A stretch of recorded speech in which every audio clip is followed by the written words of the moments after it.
ورحمة الله وبركاته. الحمد لله وكفى وسلام على عباده الذين اصطفى أما بعد. قال الله تعالى: وما أرسلناك إلا مبشرا ونذيرا. صدق الله العظيم. کہ محمد سے وفا تونے تو ہم تیرے ہیں، کہ محمد سے وفا تونے تو ہم تیرے ہیں، کہ جہاں چیز ہے کیا لوح و قلم تیرے ہیں. جناب صدر، معزز سامعین کرام اور میرے عزیز ساتھیوں، میں آج برکت البہار میں سیرت نبوی صلی اللہ علیہ وسلم کے متعلق کچھ عرض کرنا چاہتا ہوں، اس امید کے ساتھ کہ میری باتوں کو غور سنا جائے. حضرات، جب اسلام فاران کی چوٹی سے پھیلنا شروع ہوا اور آپ صلی اللہ علیہ وسلم اپنی روشنی سے دنیا والوں کو منور کرنے لگے تو باطل پرستوں میں گڑبڑی مچ گئی اور اپنی ساری قوت و طاقت دل و دماغ اور نور اسلام کو بجھانے میں صرف کرنے لگے. راستوں میں کانٹے بچھا کر، پتھروں سے دبا کر، تپتی ہوئی زمین پر سلا کر، آگ کے انگاروں پر لٹا کر، پھانسی کے پھندوں پر چلا کر، گھر بار گزار کر پیارے رسول صلی اللہ علیہ وسلم کی آواز کو دبانے کی کوشش کرنے لگے، مگر آپ کی آواز روز بروز بڑھتی جا رہی تھی.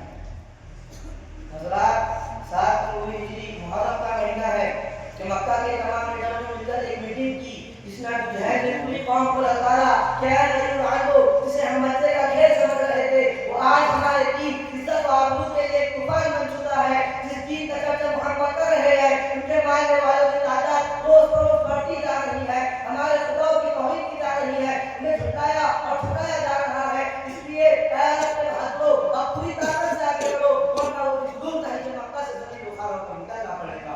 ابو جہل کی تقریر میں پوری قوم کو بتا دیا اور آپ صلی اللہ علیہ وسلم تدبیر پیش کی گئی. ایک کے بعد ایک مولا تدبیر پاس ہو گئی کہ محمد اور ان کے ماننے والوں کو بالکل غائب کر دیا جائے، اسے سلام ولام لین دین خرید و فروخت بالکل بند کر دیا جائے. چنانچہ چلے گئے امام علی کا خانہ کعبہ کی دیوار پر لٹا دیا گیا. یہ پوری قوم کا فیصلہ تھا، اس کے خلاف کرنے کا کسی کو اختیار نہ تھا اور نہ ہی کسی کی مجال تھی. چنانچہ مسلمانوں کو شہر کی تعلیم میں بند کر دیا گیا. مسلمانوں میں بچے، بوڑھے، جوان، عورتیں سب تھی. دھیرے دھیرے کھانے پینے کے سامان ختم ہو گئے تو درختوں کے چھالے کھا کر دن کاٹنے لگے، لیکن مائے ہفتے نہ بولا. پتے چبا کر اپنا پیٹ بھرا، لیکن واحد کو ہٹا کر کا اقرار نہیں کیا. جب مسلمان گھر سے باہر آ گئے تو کپڑے پھٹے ہوئے تھے، آنکھیں دھسی ہوئی تھی اور دم لڑکھڑا رہے تھے. حضرات گرامی، قربان جائے مسلمانوں پر جن کی ایک طرف ایسی غمگین حالت ہے مگر زبان پر کوئی شکایت نہیں، دوسری طرف مسلمانوں کو دیکھ کر کفار دھیکا لگا رہے ہیں اور کہہ رہے ہیں کہ مسلمانوں، تم اپنے آبا و اجداد کا دین چھوڑ کر ہلاک و برباد ہو رہے ہو، تم ابھی محمد کا ساتھ چھوڑ دو، ہم تم پر یہ ساری پابندی ہٹا دیں گے. مگر مسلمانوں نے جواب دیا کہ اے کفار سن لو، اب ہم حق پا چکے ہیں، ہم دربار محمد میں خلال محمد کر چکے ہیں، المار محمد سے ہم فائدہ اٹھ چکے ہیں، مختار محمد نے ہمیں محور کر دیا ہے، لہذا ہم طوفان سے ٹکرا سکتے ہیں، پھول کا دریا بہا سکتے ہیں، آگ کی بستر پر سو سکتے ہیں، بھوک سے کم کم کا دم توڑ سکتے ہیں، مگر مصطفیٰ کی رسالت کا انکار نہیں کر سکتے. اور اسی کے علاوہ اپنا قبول کے انسان حکمت کی.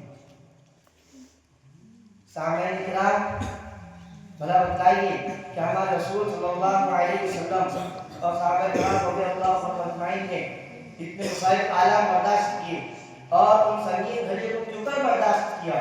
کیا وہ لوگ کمزور تھے؟ کیا وہ لوگ بے کس و بے بس تھے؟ ہرگز نہیں، ایسا ہرگز نہیں ہے. وہ تو عرش و فرش کے، لوح و قلم کے، شجر و حجر کے، حور و ملائکہ کے، جن و بشر کے سوچ بول کر کے رسول حج بن کر آئے تھے. اور جو رسول بن کر آتا ہے اللہ تعالیٰ اس کو پورا خاص بنا کر بھیجتا ہے. اور آپ صلی اللہ علیہ وسلم کے پاس اتنی قوت و طاقت تھی کہ اگر آپ صلی اللہ علیہ وسلم صرف اشارہ بھی کرتے تھے تو پورا مکہ ہلاک و برباد ہو جاتا اور اس کا نام نشان تک باقی نہ رہتا. کسی شاعر نے اس کا شعر لکھا ہے، یہ بات آیا ہے دنیا پر، ہم پھول بھی ہے تلوار بھی ہے. یہ بات آیا ہے دنیا پر، ہم پھول بھی ہے تلوار بھی ہے، یا بس میں جہاں مہتائیں گے یا خون میں نہا کر دم لیں گے. آخر میں اللہ رب العزت سے دعا ہے کہ ہمیں ایمان جیسے عظیم ترین دولت کی قدردانی کی توفیق عطا فرمائے اور احکام شریعہ پر عمل کرنے اور رسول اکرم صلی اللہ علیہ وسلم کی سنت پر عمل کرنے کی توفیق عطا فرمائے. آمین. وآخر دعوانا الحمد للہ رب العالمین. السلام علیکم ورحمۃ اللہ وبرکاتہ.